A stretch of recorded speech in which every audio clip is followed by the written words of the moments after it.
Le mystère du sang aspergé.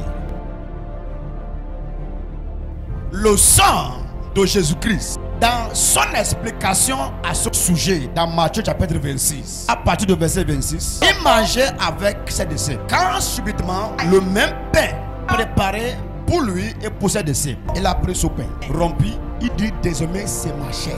La Sainte Communion, la chair et le sang de Jésus-Christ que nous pratiquons aujourd'hui a été institué avant sa mort avec le pain ordinaire. La phrase dit désormais, après avoir rendu grâce, désormais c'est ma chair. Il rendit grâce sur la coupe et il dit désormais c'est mon sang. Si vous mangez ma chair et que vous buvez mon sang, vous avez ma vie en vous. Maintenant, vous notez qu'il a aussi dit clairement que si vous ne mangez pas ma chair, que vous ne buvez pas mon sang, vous n'avez pas, étant chrétien, vous n'avez pas ma vie en vous. Dans les deux royaumes, lumière et ténèbres, la première chose, le plus fort, c'est le sang. Le plus dangereux, c'est le sang. Commençons dans Genèse 4. Et Dieu dit à Caïn, la voix du sang de ton frère crie. Hébreu 12, lis-moi ça. Hébreu 12. De Jésus qui est le médiateur de la nouvelle alliance. Yes. Et du sang de l'aspersion qui parle Et mieux. le sang de quoi? De l'aspersion qui parle mieux que celui d'Abel.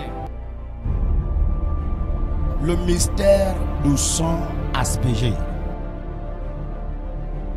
Si vous quittez de là, quelques moments après, les enfants d'Israël se sont retrouvés en esclavage aux Égyptiens. Et Dieu dit à Pharaon, libère Israël. Parce que Israël c'est mon premier, mon fils aîné. Laisse partir Israël. Si tu ne laisses partir Israël, je fais quoi?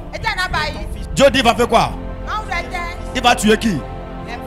Il dit, je vais tuer ton fils aîné. Ton fils qui devrait prendre ta place. Je le tue. Et non seulement je vais tuer ton premier fils aîné, mais je vais exterminer tous les premiers-nés d'Égypte. Pourquoi les premiers-nés? Quittez de là, viens en Genèse chapitre 22. Dieu dit à Abraham, ton fils Isaac, celui que tu aimes, c'est lui le fils de l'alliance. Donne-le-moi, le sang.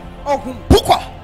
Parce que pour que Dieu réponde sur la terre, pour que les esprits opèrent sur terre, il faut le sang. Pour libérer l'esprit.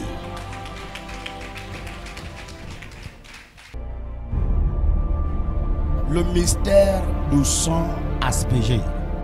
Maintenant, celui qui vous envoie l'esprit de mort, ils le font comment? Par le versement Du sang. du sang.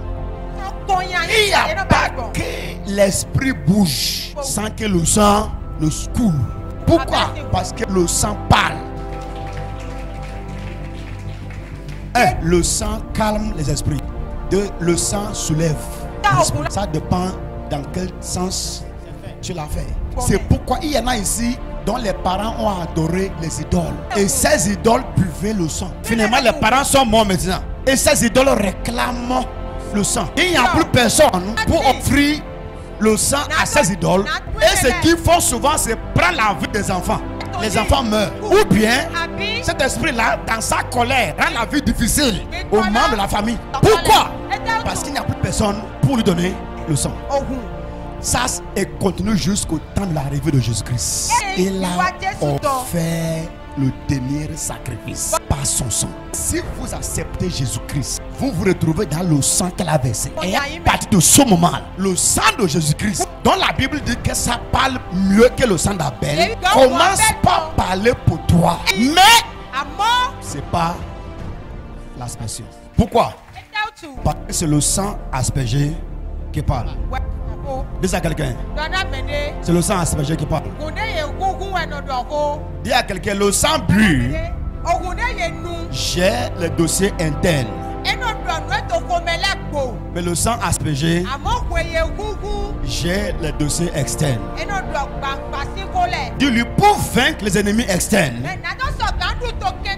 les sorciers, les charlatans malfaiteurs, les destructeurs, tu dois asperger le sang. Le mystère du sang aspergé.